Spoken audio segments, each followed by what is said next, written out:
गोस्वामी तुलसीदास जी महाराज अपनी एक चौपाई में वर्णन करते हैं कि जीवन का संताप जो जन्म जन्मांतर से जुड़ा हुआ है, इसकी समाप्ति का उपाय क्या है। तो उन्होंने मात्र एक उपाय बताया, राम भजन बिनु मिटहु न कामा, थल विहीन तनु कबहु न जामा। जैसे भूमि के बिना वृक्ष नहीं उग सकता, भगवान का भजन किए बिना इन संतापों से, इन दुखों से, इन कष्टों से निवृत्ति नहीं हो सकती। तो एक सूत्र निकाल कर रख दिया, दूसरा रास्ता ही कोई नहीं है। युग बदल जाएंगे, ये कलयुग भी व्यतीत हो जाए, फिर पुनश्च चतुर्युगी प्रारंभ हो जाए, पर यह सत्य जो का त्यों चला आ रहा है कि परमात्मा के भजन के बिना जीव का कल्याण हो ही नहीं सकता। कई दिन से श्रीमद् भागवत के थोड़े से अंशों की चर्चा हम लोग करते हैं। आज प्रातः बच्चों ने भी महात्म्य के कुछ अंश छेड़े, तो मुझे भी चेतना हुई कि महात्म्य में सचमुच भूमिका के रूप में बड़ी चेतना प्रदान की गई है। वैसे ये महात्म्य श्रीमद् भागवत महापुराण का नहीं है, माने भागवत के लिए लिखा गया, पर भागवत में नहीं व्यक्त हुआ था, ब्रह्मकल्प पुराण में व्यक्त हुआ भागवत की महिमा के रूप में। अब उसको भागवत का महात्म्य मान करके बोला जाता है, ऋषियों ने ऐसा स्वीकार करके उसे निबद्ध कर दिया। महात्म्य का अर्थ होता है कि जिस ग्रंथ का प्रतिपादन करने जा रहे हैं उसकी जीवन के लिए उपयोगिता क्या है, वो कैसे सार्थक है जीवन के लिए। तो महात्म्य में सबसे पूर्व बड़ी सुंदर ये कथा वस्तुता महात्म्य की क्या पूरी भागवत की प्रारंभ हुई नैमिषारण्य से। नैमिषारण्य में 88,000 ऋषि लोग यज्ञ याग करने लगे।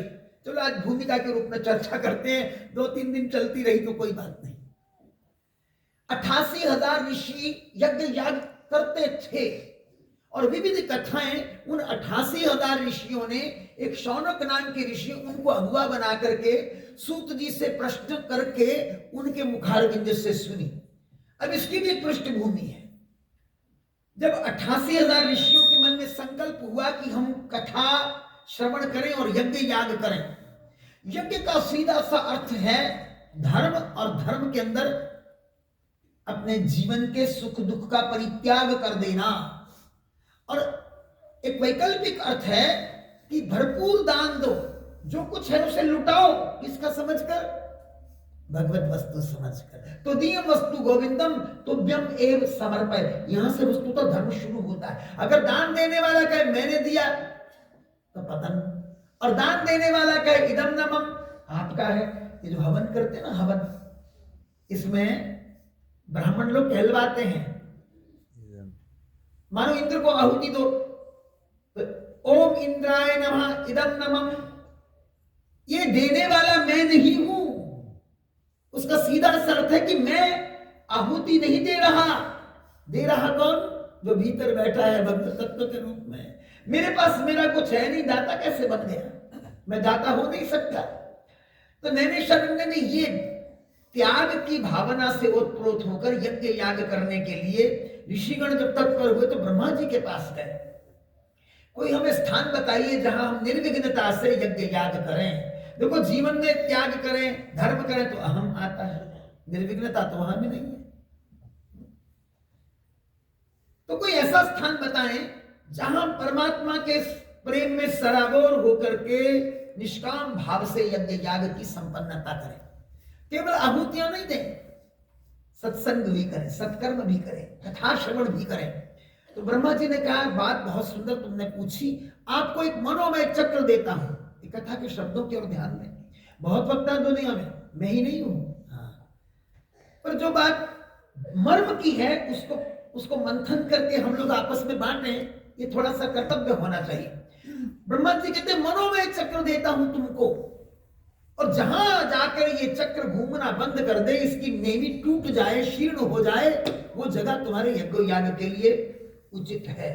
अब मनोमय चक्र देखो, मन में चक्र चल रहा है, रजोगुण तमोगुण सतोगुण का ये चक्र चल रहा है, और चलता चलता आप कथा में बैठे, सत्संग में बैठे, कहां का कहां पहुंचा देगा।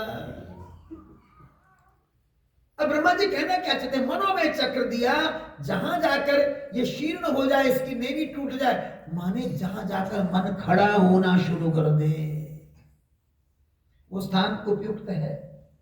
अब कहने को तो बाहर एक चक्र है, लेकिन वो बाहर वाला चक्र नहीं दिया, मनोमय चक्र दिया। माने जहां जाकर के तुम्हारा मन खड़ा हो जाए, स्थिर हो जाए, वो स्थान उचित है। अब वो ढूंढा तो उसका नाम रखा नैमिषारण्य, क्योंकि उस चक्र की नेवी जहां शीर्ण हो गई, उस स्थान का नाम बना नैमिष अरण्य। अरण्य मैंने वन, जंगल। तो वहां पर यज्ञ याग संपन्न हुआ और वहीं पर सूत जी आए। सारी कथाएं लोमहर्षण सूत जी ने सुनाई है, जितने पुराणों के। लोमहर्षण सूत जी का तात्पर्य जिनकी कथा सुनकर के लोम रोमांचित हो जाए। हाँ, कथा सुन के रोमांचन आ गया, आनंद विभोर हो जाए। लेकिन ये कथा लोमहर्षण जी के पुत्र उच्च श्रवा सूत जी ने सुनाई, क्योंकि बलदाऊ जी ने उनके पुत्र को किसी कारण से, इसकी व्याख्या नहीं करूंगा, बहुत बाद में कथा आती, लंबी हो जाएगी, किसी कारण से उनको आसन पर विराजमान करके उनमें ही पिता की सारी शक्तियां उड़ेल दी थी। वैसे भी हमारे यहां कहा जाता है आत्मा में जायते पुत्र, पुत्र जो होता है पिता की आत्मा ही होता है। तो अब लोमहर्षण सूत जी के स्थान पर उच्च श्रवा सूत जी कथा कह रहे हैं और शौनक जी उनसे प्रश्न कर रहे हैं। कलयुग आने वाला है, जीव का मन डामाडोल रहता है, विषय वासनों में लिपटा हुआ है, स्वार्थ में अंधा हो चुका है, कलयुग के जीव का कल्याण कैसे होगा।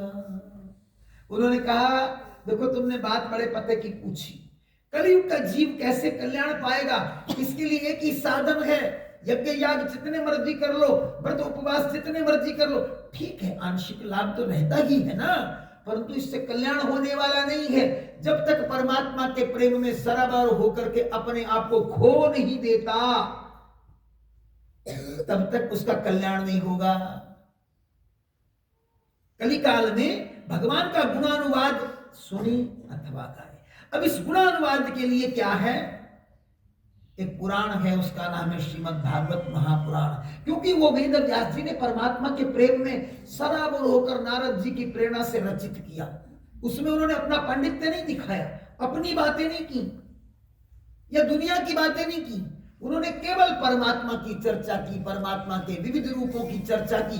लेकिन सामने किसको रखा, परमात्मा का सत्य स्वरूप, उसको कहा सत्यम परमम धीमहि। मंगलाचरण में भी यही है और कथा के अंत में भी यही आता है, सत्यम परमम धीमहि। उस सत्य रूप परमात्मा की शरणागति में लूं, जिसमें से अनेक अनेक रूप अवतरित हुए और संसार को उपदेश देकर सन्मार्ग पर लगा करके लय करते रहे। ये देखो पृष्ठभूमि है। अच्छा, ये कथा जब सुना रहे थे तो उन्होंने कहा महिमा सुनाइए हमें इस पुराण की, पहले महिमा क्या है, उपयोगिता क्या है।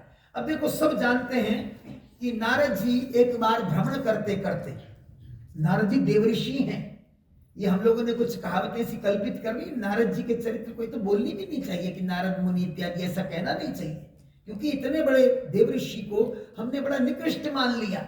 हमारी मूर्खता है ये, और मूर्खता का प्रचलन जल्दी हो जाता है, अच्छी परंपरा विकसित नहीं होती। एक कोई देखता है मूर्खता की, दूसरा उसकी नकल करता है, प्रचार हो जाता है। तो नारद जी करतल वीणा लेकर के मर्त्यलोक में आए कि देखें मर्त्यलोक में संसार के लोग विविध तीर्थों पर बैठकर भगवान का भजन कैसे करते हैं। उन्होंने क्या देखा, ओ ये तो संसार है ही पाप का घर, घर घर में कलह है, घर घर में लड़ाई, लोग पाखंड निरत हैं। लोग ही नहीं, पाखंड का अर्थ होता पाप खंडानी इति पाखंडनी, पाप अंतर में रख करके, हृदय में रख करके जब आचरण करना दिखावे वाला, तो उसको पाखंड कहते हैं। पाखंड से युक्त ये लोग घर घर में कलह कर रहे हैं, पति पत्नी में वैमनस्य, घर में तरुणियों का प्रभुत्व हो गया, स्त्रियों का प्रभुत्व हो गया, श्याल को बुद्धिदाय कहा। अब देखो भागवत की भाषा में क्या करूं, श्याल को, जिसको हम साला शब्द कहते हैं ना, इंग्लिश में क्या कहते हैं, ब्रदर इन लॉ, उसको संस्कृत में श्यालक कहा गया। श्याम कहो बुद्धिदायका, अपनी बहनों के घर में जाकर के उस घर का संचालन करने में अग्रणी भूमिका उनकी होती है। ये कलयुग का सारा वर्णन किया हुआ है। ब्राह्मण वेद बेच रहे हैं और देवियां श्रृंगार में लगी हुई है, केश प्रसाधनों का बस वही उसके तौर तरीके तक बिकने लग गए। यहां तक वर्णन आ गया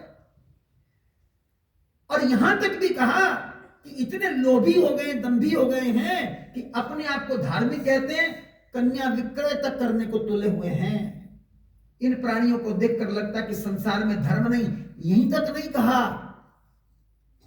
कि जो विरक्त हैं वो सब परिग्रह बन गए हैं, संत लोग धन इकट्ठा करने लग गए हैं। दूसरों की क्या कहें, वो धन एकत्र करने लग गए। जो घर का त्याग करके जाते हैं वो एक आश्रम के बाद दूसरा, तीसरा, चौथा, पांचवा अनेक बना करके अपने आप को बड़े महात्मा सिद्ध करने में लगे हुए हैं। नारद जी जब घूमते घूमते ये सब देख करके दुखी हो गए, दुखी होने के बाद उन्होंने क्या किया, वृंदावन की राह ली और वृंदावन में विविध दर्शन किए। उसके बाद जब ज्ञान गुदड़ी नामक स्थान पर पहुंचे तो एक रमणी को रोते हुए देखा, युवती को रोते हुए देखा। अब युवती रोदन कर रही, आंसू पहुंच रही, उसके इर्द गिर्द बहुत सी सखियां खड़ी हैं, सहेलियां खड़ी हैं। वो बेचारी पंखा भी कर रही हैं, आंसू भी पहुंच रही हैं, उनको सहला भी रही हैं और पुचकार भी रही कि मत रो, तुम मत रो, दुखी मत हो। लेकिन क्या दशा है, उनके सामने दो व्यक्ति अधेड़ अवस्था के, जिनके बाल सफेद सफेद हो गए हैं, मूर्छित दशा में लेटे हुए हैं। उनको देख करके वो रो रही है। नारद जी के मन में आया कि पूछूं ये कौन है, वस्तुतः ये है कौन। नारद जी उत्कंठा से उसकी ओर झुके। अब देखो वो तो पूछना चाहते थे और उधर वो जो देवी थी ना, उसके मन में आया कि ये तो कोई संत हैं। अब संत अगर मेरा दुखड़ा सुनेंगे, संत मेरी बात सुन लेंगे तो सचमुच मेरा दुख दूर हो जाएगा। देखो अंदर आस्था कैसी है, आस्था इतनी प्रबल है। तो वो संत को देख के क्या कहती है, भो भो साधु क्षणम तिष्ठ मत चिंतामपि नाशय। ओ साधु जी, ओ महात्मा जी, एक पल के लिए रुक जाइए, मेरी चिंता का नाश कीजिए। ये आस्था की बात है, संस्कार की बात है। और वो उत्तेजित होकर के संत की ओर बढ़ी। उन्होंने पूछा, देवी तुम हो कौन और इस तरह तुम्हारे रोने का कारण क्या है। उसने कहा, महाराज अहम भक्ति रीति, मैं भक्ति हूं। इमो में तनयो सुतो, ये मेरे दो पुत्र हैं, इनके नाम है ज्ञान और वैराग्य। आज का विषय भी था ना, भक्ति ज्ञान और वैराग्य का। इनके नाम है ज्ञान और वैराग्य। अब ये बात समझ लेनी कि भक्ति के पुत्र हैं ये। इसका अर्थ क्या निकला कि पहले भक्ति आती है, बाद में वैराग्य और ज्ञान आते हैं। अच्छा भक्ति हो तुम, ओहो अच्छा, तो ये क्या हुआ। बोले ये दोनों पुत्र बेहोश हैं। अब मैं तो वृंदावन में आके युवती बन गई, सुंदरी बन गई, परंतु मेरे पुत्र हैं बेहोश। अब आप ही बताइए कि इनकी इस दशा को देखकर मुझे कहां से सुख मिलेगा। तो नारद जी ने ध्यान लगा करके देखा, कहने लगे, समझ गए देवी, चिंता मत करो, ये तुम्हारा जो दुख है ना, उसका कारण है कलयुग। कलयुग में सारे साधन जो हैं वो चूर चूर हो गए हैं। इस कलिकाल ने ज्ञान और वैराग्य को हृदय से निकाल करके दूर फेंक दिया, बल्कि मूर्छित कर डाला। ज्ञान आवश्यकता ही नहीं किसी। विरक्ति, अरे छोड़ो जी विरक्ति, घर तो भरा भरा होना चाहिए। हाँ, तो कहते हैं नारद जी की ये दशा तुम्हारी कलयुग ने की। अब वो बेचारी कहती है, अच्छा तो राजा परीक्षित को क्या जरूरत थी कलयुग को अपनी शरण में रखने की। उस समय नारद जी ने समझाया, ऐसा भी नहीं है देवी, महाराज परीक्षित परम धार्मिक हैं, धर्माचरणी हैं, उन्होंने बुरा नहीं किया, क्योंकि कलयुग के समान कोई युग भी नहीं है। यद्यपि कलयुग पापाचरण युक्त है, उसने ज्ञान और वैराग्य पर प्रहार किया है, परंतु एक बात ध्यान से सुन लो, यत् फलम नास्ति तपसा न योगेन न समाधिना तत् फलम लभते सम्यक कलौ केशव कीर्तनात्। जो योग तप और समाधि से नहीं मिलता, वो कलयुग में भगवान का कीर्तन गुणानुवाद गाने से मिल जाता है। इसलिए इतना भी बुरा नहीं है देवी। अब थोड़ा सा धैर्य होने लगा। उन्होंने कहा, देख देवी, तेरे दुख को मैं समझता हूं, मैं संत हूं और संत का काम होता है दूसरे का दुख देखकर पिघल जाना।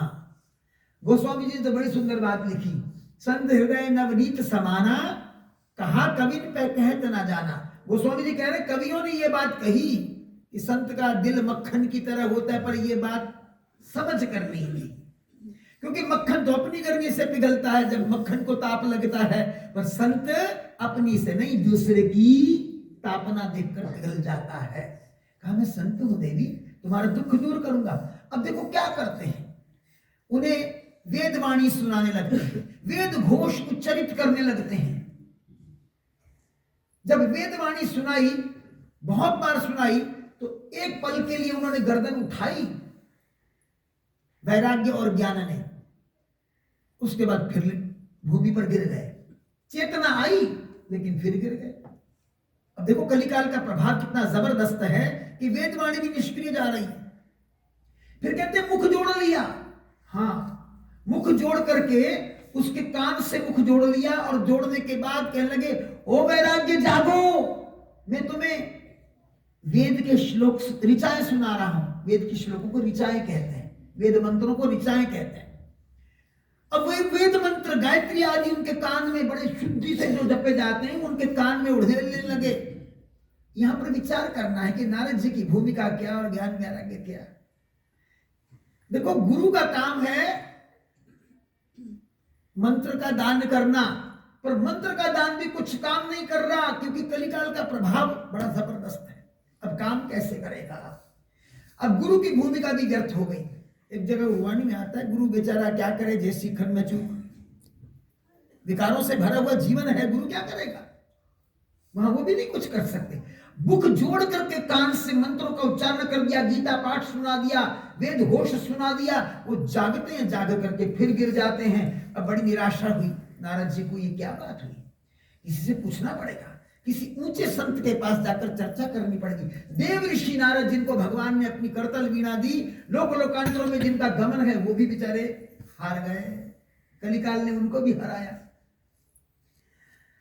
उसी समय भगवान ने कहा कि यदि सचमुच मेरे ऐसे पवित्र संत परास्त हो गए तो मेरी भक्ति की महिमा समाप्त हो जाएगी। आकाशवाणी होने लगी, महाराज नारद जी, तुम्हारा उद्योग विफल नहीं होगा, व्यर्थ नहीं जाएगा, ये सफल होगा, परंतु इसके लिए उद्योग करना पड़ेगा।